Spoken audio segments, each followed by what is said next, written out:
To music अड्डा। आज दोस्तों बहुत ही महत्वपूर्ण क्वेश्चन आपको बताने जा रहे हैं। पिछले वीडियो में मैंने कहा था कि आज का जो वीडियो बनेगा वो तबला पर बनेगा। मैंने तबला अपने से बनाया है और इसलिए इम्पोर्टेंट है क्योंकि तबला से भी क्वेश्चन आता ही आता है और तबला जो है बहुत ही महत्वपूर्ण है। तो सबसे पहले दोस्तों हम जो आपको बताने जा रहे हैं, देखिए तबला तबला तबला का जो आविष्कार, क्वेश्चन आ सकता है कि तबला का आविष्कार किस शताब्दी में हुआ है। तो तबला का आविष्कार कब हुआ? तबला का आविष्कार कब हुआ? 13वीं शताब्दी में। 13वीं शताब्दी में कब हुआ?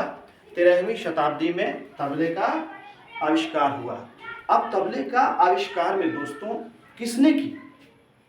तबले का आविष्कारक कौन है? क्वेश्चन आ सकता है तबले का आविष्कारक कौन है। तो तबले का आविष्कारक जो है, आविष्कारक अमीर खुसरो है। कौन है दोस्तों? अमीर खुसरो। तबले का आविष्कारक कौन है? अमीर खुसरो है। तबला का आविष्कार कब हुआ? 13वीं शताब्दी में और तबले का आविष्कारक अमीर खुसरो हैं। तो अब यहाँ पर तबले के बारे में जो डेप्थ एंड नॉलेज आपको मैं देने जा रहा हूँ, ये इसलिए इम्पोर्टेंट है क्योंकि आप अगर मान लिया स्टेट पास कर जाते हैं, फिर आप TRE 3 या 4 पास कर जाते हैं, तो आप शिक्षक बन करके स्कूल में जो जाएंगे तो आप बच्चों को डेप्थ नॉलेज देंगे, तो आप जानकारी होगी तब देंगे। तो इसीलिए मैंने सोचा कि मैं डेप्थ तक पढ़ाऊंगा। ऐसा नहीं कि शॉर्ट में फॉर्म पढ़ा दिया और आप जो है सो सुने पढ़ें और उसके बाद भूल गए। तो हम आज चाह रहे हैं कि आपको तबले के बारे में विस्तार से जानकारी दें। आइए दोस्तों, ये तबला है। ये तबले का बायां भाग है। तबले का 2 भाग होता है, तबले का बायां भाग और तबले का दायां भाग। तबले के बायां भाग को क्या कहते हैं? डग्गा कहते हैं। क्या कहते हैं? डग्गा। तबले के बाएं भाग को डग्गा कहते हैं और ये दायां भाग जो है ये तबला होता है, मेन तबला। समझ गए? ये भी तबला है और ये भी तबला है, मगर ये बाएं भाग जो है यह तबले का, इसको डग्गा कहते हैं, ये तबला है। और इसके नीचे भाग को ये गुड़की कहते हैं, जिस पर रखा रहता है, बैलेंस में रहता है तबला। अब इंपॉर्टेंट चीज देखिए दोस्तों क्या है कि तबले किस चीज से बनाया जाता है। तो तबला जो है वह लकड़ी से बनता है। तबला किससे बनता है? लकड़ी से बनता है। कैसे लकड़ी से बनता है? एक गोलाकार खोखली लकड़ी से। एक गोलाकार खोखली लकड़ी से। जैसे यहाँ पर देखिए दोस्तों, तो आप सोचेंगे कि पहले बना के रखे हुआ था। देखिए दोस्तों, ये तबला है, मानिए। अब यहाँ पर और देखिए दोस्तों, ये तबला है। तबले का ये खोखली लकड़ी है। यहाँ से गौर से हम उसको आपको समझाने में आसान होगा। तो तबला है, तबले की खोखली लकड़ी है, इसको कहते हैं तबला की आकृति। तबला की आकृति, ये तबला की आकृति है। ये खोखली लकड़ी, ये खोखली लकड़ी किस चीज की होती है? तबला की जो खोखली लकड़ी होती है किस चीज की होती है दोस्तों? तो ये हो जाएगा, खैरा का भी होता है, खैर का, यस, सागौन का भी होता है, आम का होता है, कटहल, ज्यादातर कटहल और सागौन का जो होता है वो हल्का होता है। तो खैर, सागौन, आम, कटहल का ये लकड़ी हो गया, ये खगोलीय लकड़ी हो गया। अब इसको हम शॉर्ट में इसलिए बता रहे हैं कि अब ये जो गोलाकार जो है तबले की जो खोखली लकड़ी है, इसकी जो है गोलाई, ऊपर की गोलाई कम होती है, नीचे की गोलाई ज़्यादा होती है। तो ऊपर की गोलाई जो है वह 6 इंच होती है। कितनी होती है? 6 इंच होती है। नीचे की गोलाई 9 इंच होती है। 9 इंच होती है। यहाँ पर लिख देते हैं, देखिए गोलाई 6 इंच ऊपर का हिस्सा, नीचे का हिस्सा 9 इंच। अब इसकी ऊंचाई कितनी होती है? इसकी दोस्तों ऊंचाई कितनी होती है? इसकी ऊंचाई जो है 1 फीट होती है। कितना फीट होती है? 1 फीट। 1 फीट इसकी ऊंचाई जो है 1 फीट होती है, समझ गया? इसकी ऊंचाई 1 फीट होती है। तो यह तबला है। तबला की गोलाई जो है ऊपर का 6 इंच, 9 इंच नीचे का और 1 फीट इसके ऊंचाई हुई है। यहाँ से समझ में आ गया दोस्तों। अब यहाँ पे एक क्वेश्चन आएगा, क्वेश्चन आता भी है, पिछले एग्जाम में आया है संगीत का, कि तबले की खोखली लकड़ी में जो चमड़ा मढ़ा जाता है, चमड़ा क्या मढ़ा जाता है? चमड़ा। तो वह किस जानवर की खाल का होता है? किस जानवर की खाल का होता है? तो हम किस जानवर की खाल के जो होता है उसके पहले ये है कि इस स्थान पे, ये ऊपर का स्थान है, यहाँ पे चमड़े का खाल को मेढ़ा जाता है। क्या कहता जाता है? मेढ़ा जाता है। तो इस मेढ़ा जो जाता है, इस चमड़ा की खाल को क्या कहते हैं? ये क्वेश्चन आया था कि तबले के मुंह पर मेढ़ी गई चमड़े की खाल को क्या कहते हैं? पूड़ी कहते हैं। क्या कहते हैं दोस्तों? पूड़ी कहते हैं। क्या कहते हैं? पूड़ी कहते हैं। क्या कहते हैं? पूड़ी कहते हैं। ये चमड़ा की खाल है। और ये चमड़े का खाल किसका होता है दोस्तों? बकरी का। किसका होता है? बकरी का। ये जो तबले के मुंह पर जो चमड़े का खाल से जो मेढ़ा गया है, इसको पूड़ी कहते हैं। क्वेश्चन आता है एग्जाम में, बहुत ही महत्वपूर्ण है। पूड़ी कहते हैं। और ये चमड़े का खाल किस चीज का होता है? बकरी का होता है। ये भी क्वेश्चन आता है, एकदम 100% आता ही आता है, और आएगा ही, हो भी सकता आ जाए, इससे रिलेटेड और क्वेश्चन आगे बताया जाएगा।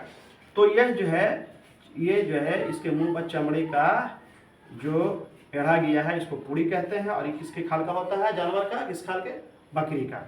अब यहाँ पे आ जाइए, इतना आपको समझ में आ गया कि लकड़ी किसका? कटहल का, आम का, सागवान का और खैर का। और उसके बाद इसकी गोलाई बता दिया कि 6 इंच ऊपर की इसकी गोलाई होती है, नीचे की 9 इंच की होती है, और इसकी लंबाई जो है यह 1 फीट का होता है। और इसमें मेढ़ा गया जो चमड़ा है यह बकरी का होता है, बकरा का होता है। और इसके स्थान को क्या कहते हैं? पूड़ी कहते हैं। क्लियर हो गया? लकड़ी भी क्लियर हो गया। अब दोस्तों यहाँ पे इंपॉर्टेंट क्वेश्चन, अब जो क्वेश्चन आएगा ये भी क्वेश्चन ही है, सब क्वेश्चन से रिलेटेड है। तबले का आविष्कार 13वीं शताब्दी में हुआ। तबले का आविष्कारक कौन है? अमीर खुसरो जी हैं। और इसमें पूछेगा कि तबले के मुंह पर मेढ़ी गई चमड़े के खाल को क्या कहते हैं? पूड़ी कहते हैं। और ये चमड़े किसका होता है? किस जानवर का होता है? तो बकरी का होता है। और इसमें किसकी लकड़ी इसका उपयोग होता है? इसके मतलब खगोलीय इसमें आम, कटहल, सागवान। हो गया? क्लियर हो गया? अब आगे आइए दोस्तों, यहाँ पे 2 तबला है। बाएं को हम डग्गा कहते हैं, पर बता चुके हैं। ये मेन तबला है। अब यहाँ पे दोस्तों ये चमड़ा, ये जो स्थान है, ये चमड़ा है, यहाँ बताया था हम पूड़ी होता है सर। तो पूड़ी में इसके किनारे हिस्सा को जो है, ये भी हिस्सा है किनारे, जैसे इसमें देखिए यहाँ भी हिस्सा किनारे है, और ये हिस्सा और ये हिस्सा, 3 हिस्सा यहाँ पर है। 1 हिस्सा, 2 हिस्सा और 3 हिस्सा होता है। 3 हिस्सा में ये जो इस हिस्सा को जो काला से दिखाई दे रहा है दोस्तों, इसमें दिखा रहा है, इसमें समझा देते हैं। तो इसको कहते हैं स्याही। क्या कहते हैं? स्याही। क्या कहते हैं? स्याही। तो इसमें जो स्याही है दोस्तों, इसमें स्याही में 2 किस्म का स्याही होता है। इसमें एक पतला स्याही होता है, इधर आगे की तरफ देखिएगा, यहाँ इधर पतला स्याही और एक मोटा स्याही होता है। पतला स्याही और मोटा स्याही। पतला स्याही में घात करने पर जो उसकी ध्वनि है, जो उसकी आवाज है, वह ऊंची होती है, मोटा होता है, समझ गए ना? और मोटे वाले पर घात करने पर ध्वनि, उसकी आवाज जो है वह नीचे होती है। बात को गौर से समझिए। तो ये स्याही हो गया। और ये जो हिस्सा है, जो यहाँ पर हिस्सा है, देखिए यहाँ पर दिखाई दे रहा है, ये जो हिस्सा है, ये भी चमड़े का ही हिस्सा है। तो इसको हम कहते हैं, यहाँ पर देखेंगे, चाटी कहते हैं। क्या कहते हैं? चाटी कहते हैं। ये एग्जाम में पीछे आया था, TRE 2 में आया था कि स्याही और चाटी के बीच के हिस्सा को क्या कहते हैं? स्याही और चाटी के बीच के हिस्सा को क्या कहते हैं? तो ये बीच का हिस्सा देखिए, ये जो दिख रहा है, तो इसको कहते हैं हम लव। क्या कहते हैं? लव। और इसको मैदान भी कहते हैं। लिख लीजिए, ये भी शब्द लिख लीजिए, मैदान भी कहते हैं। देखिए, स्याही और चाटी के बीच के हिस्सा को क्या कहते हैं? डेप्थ नॉलेज भी आपको दे रहे हैं, आप क्वेश्चन भी यहाँ सॉल्व कर रहे हैं। स्याही, देख लीजिए, स्याही है, और ये भी हिस्सा चमड़े का है, कि इसके चाटी, इसको चाटी कहते हैं, स्याही और चाटी के बीच के हिस्सा को क्या कहते हैं? इस हिस्सा को लव कहते हैं। क्वेश्चन है, और इसको मैदान भी कहते हैं। यहाँ क्वेश्चन देखिए, अब यहाँ पे आइए, और ये हिस्सा हो गया, ये हिस्सा कौन सा हो गया? बद्धी। ये हो गया बद्धी, ठीक है।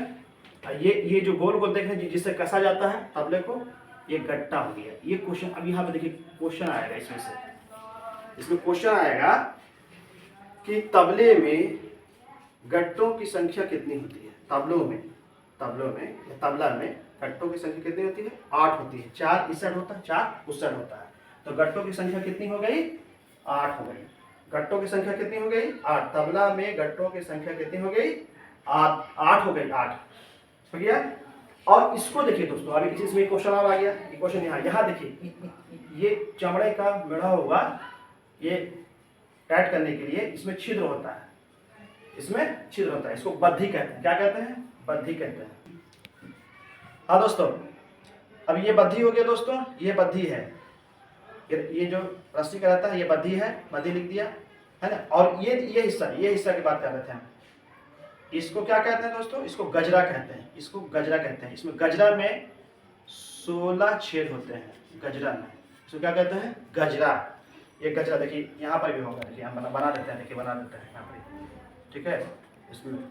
इसमें गजरा में जो मेढ़ा हुआ रहता है, इसमें छिद्र होते हैं, गोल गोल छिद्र होते हैं, इसमें छिद्र होते हैं जिसमें से टाइट होकर आता है, ये वाला बद्धी, ठीक है। गजरा से जाके बद्धी में आता है, तो इसमें 16 छिद्र होते हैं। गजरे में पूछेगा, तबला के गजरे में कितने छिद्र होते हैं? 16। कितना होते हैं? 16।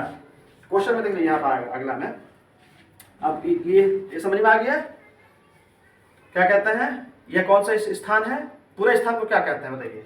पूरे स्थान को पुड़ी कहते हैं, इसके पूरे स्थान को पुड़ी कहते हैं। ये जो स्थान है, खाली स्थान, यहाँ पे जो ये चमड़ा ये है, इसको चाटी कहते हैं, इसको स्याही कहते हैं। स्याही और चाटी के बीच के हिस्सा को लव या मैदान कहते हैं। ये गजरा हो गया दोस्तों, और ये जो रस्सी सूती के बना रहता है, मोटे रस्सी का, ये बद्धी हो गया दोस्तों। और ये गट्टा हो गया, जो लकड़ी या पीतल का रहता है, जो टाना जाता है जिससे, वो गट्टा हो गया। तो गट्टा कितने होते हैं? 8 होते हैं। और गजरा कितने होते हैं? 16 होते हैं। याद रखिएगा, गजरा कितने होते हैं? तबले में गजरा की संख्या, तबले में गजरा के छिद्र की संख्या कितनी होती है? 16 होता है। गट्टों की संख्या 8 होता है। पिछले क्वेश्चन में आया था कि तबला में गट्टों की संख्या कितनी होती है? 8 होती है। कुल 8 हो गया दोस्तों। अब आपको समझ में आया कि नहीं आया? समझ में आया? इतना से भी क्वेश्चन जो है बहुत ही महत्वपूर्ण है। ऐसा नहीं है कि महत्वपूर्ण नहीं है, क्योंकि इसमें से कहीं से भी क्वेश्चन, ये तबला से रिलेटेड क्वेश्चन आता ही आता है दोस्तों, बिल्कुल आएगा। क्योंकि अभी आपको बताया मैंने कि इसका आविष्कार कब हुआ? तबले का 13वीं शताब्दी में हुआ। आविष्कारक कौन है? अमीर खुसरो है ना। और तबले की आकृति के बारे में आपको बता दिया कि तबले की जो आकृति है, खगोलीय आकृति है, उसमें जो ऊपर के जो है सो गोलाई में कितने इंच, 6 इंच का रहता है, इसमें 9 इंच का रहता है। इसकी जो है ऊंचाई कितना है? 1 फीट है ना दोस्तों। अब अगला खास याद आ गया कि आपने प्रमोद चौहान जी जो आपने कमेंट किया, मैं इसके लिए धन्यवाद देता हूं। आप ज़्यादा से ज़्यादा शेयर करें और लोगों को हमारे चैनल के बारे में जानकारी भी दें, ताकि मैं एक ग्रुप बना करके और उसमें आप PDF सेंड कर सकूँ। खैर, आगे क्वेश्चन ये है दोस्तों कि मैं पढ़ाने जा रहा था कि अभी आपको मैंने तबला के बारे में बता रहा था। इसमें आप तबला बता दिया। अब सबसे इम्पोर्टेंट उसमें से क्वेश्चन आपको 100% आना ही आना है, और उसको लास्ट में बता दूंगा। पूरे PDF जो दूंगा उसमें मैं VVI जो दे दूंगा, वो समझिए कि वो आएगा ही आएगा। अब आपको पढ़ाना है हमको वाद्य। क्या पढ़ाना है दोस्तों? वाद्य। सबसे इम्पोर्टेंट क्या है? गायन, वादन,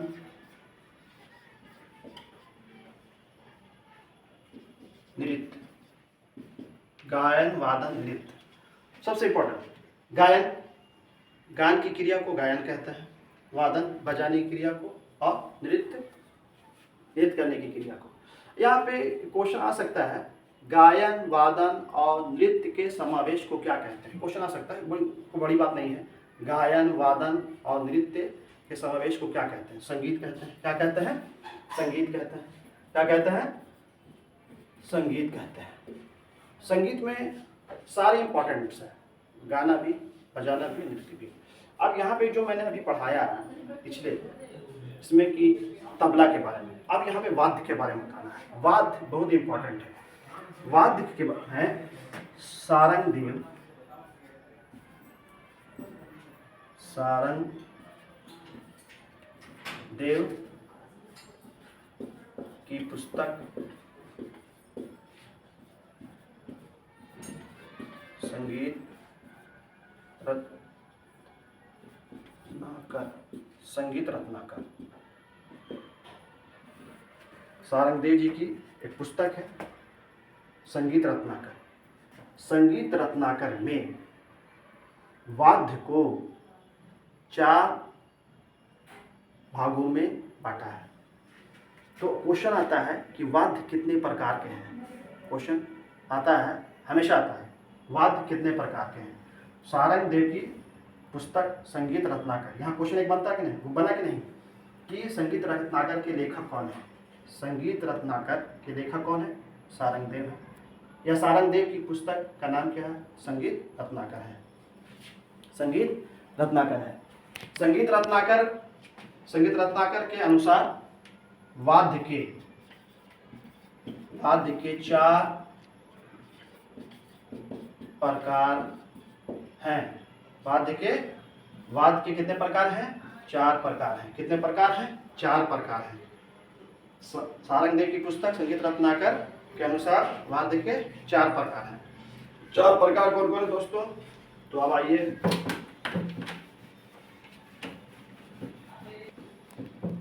वाद्य के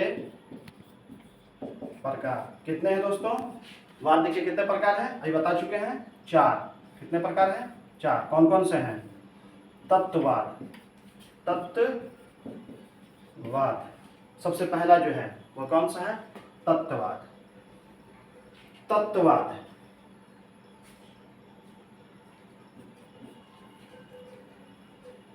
तत्ववाद किसको कहते हैं? तत्ववाद कौन सा है?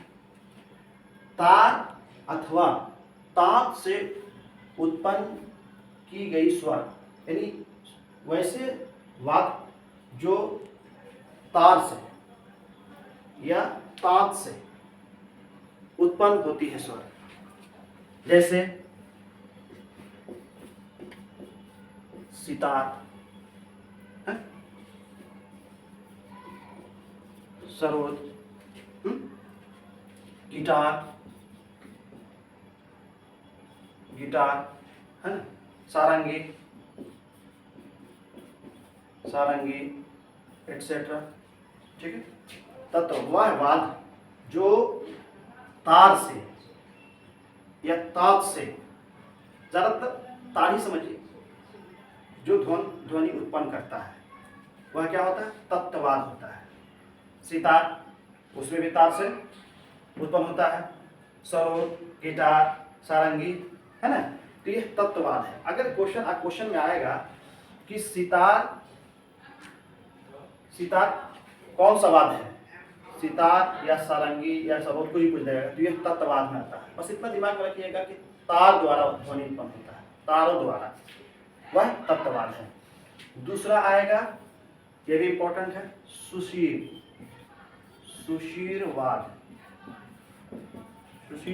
इसमें आता है दोस्तों वह वाद्य, वैसा वाद्य जो हवा द्वारा उत्पन्न होती है ध्वनि, वह वाद्य जिसमें हवा के द्वारा ध्वनि उत्पन्न होता है, हवा के द्वारा सुर के ध्वनि उत्पन्न होता है। जैसे हारमोनियम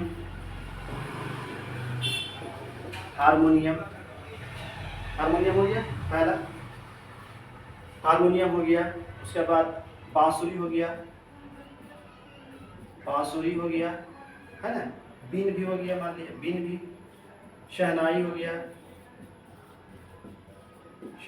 एटसेट्रा, है ना। अब इसमें सबसे इंपॉर्टेंट देखिए यहाँ पर भैया, एक हारमोनियम पर पहले लेते हैं। यहाँ पे दोस्तों हारमोनियम क्वेश्चन आ जाएगा। अगर मान लीजिए क्वेश्चन आ गया कि हारमोनियम के आविष्कारक कौन है? हारमोनियम, जब हम आ जाते हैं हारमोनियम, चलिए ये कौन सा वाद्य है? सुशीरवाद है। Harmonium harmonium. हारमोनियम का आविष्कार कहाँ हुआ और किसने किया, क्वेश्चन अगर आ गया तो हारमोनियम का आविष्कार जो है वह फ्रांस में हुआ। कहाँ हुआ? फ्रांस में। और अलेक्जेंडर डिवाइन ने इसका आविष्कार किया। अलेक्जेंडर डिवाइन ने इसका आविष्कार किया। किसका आविष्कार किया? हारमोनियम का। हारमोनियम कैसा वाद्य है? सुशीरवाद है। सुशीरवाद है यानी जिसमें हवा से ध्वनि उत्पन्न होती है। हवा से ध्वनि उत्पन्न होती है। कैसे होती है? क्योंकि मान लिया जाए हारमोनियम है, हारमोनियम है मान लिया जाए, ठीक है। तो इसमें धौकनी होता है, धौकनी होता है ना, धौकनी होता है, इसको धौकते हैं, इसमें होल होता है, छोटा छोटा छोटा होता है, तो इससे धौकनी से एयर लेते हैं और एयर उसका क्या करता है, अंदर जा करके उसके रीढ़ में टकराता है। जब रीढ़ में टकराता है तो वह कंपन उत्पन्न होता है। कंपन होता है तो कंपन ही तो ध्वनि है, आवाज है। तो ये सुशीलवाद हुआ। तो हारमोनियम कैसा वाद है? सुशीलवाद है। क्वेश्चन आता है। और इसके आविष्कारक कौन है? Alexander divine. कहाँ कहते हैं? फ्रांस कहते हैं। चलिए अगला क्वेश्चन समझ में आ गया। यानी सुशीलवाद वह वाद है जिसमें हवा से ध्वनि उत्पन्न होता है। तत्वाद वह वाद है जिसमें तार अथवा तार से स्वर उत्पन्न होता है। अब तीसरा आ जाइए, तीसरा भी महत्वपूर्ण है, अवनदवाद। क्या है? अवनद, अवनदवाद। अवनदवाद में कौन सा आएगा? अवनदवाद में तबला है, जिसका हमने जानकारी अभी दी आपको। तबला क्या आएगा? तबला, जिसके बारे में अभी मैंने पढ़ाया है, तबला। अवनदवाद। अब अवनदवाद है क्या? वैसा वाद जो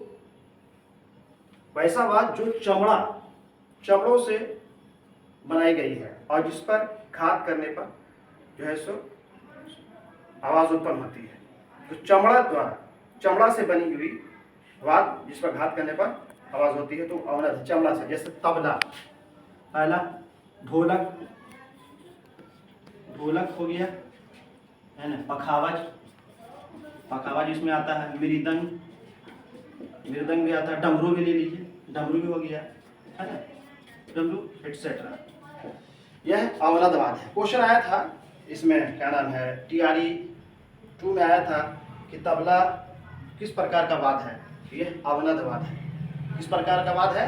अवनदवाद है। पखावज किस प्रकार का वाद है? अवनदवाद है। मृदंग किस प्रकार का वाद है? अवनदवाद है। ढोलक किस प्रकार का वाद है? अवनदवाद है।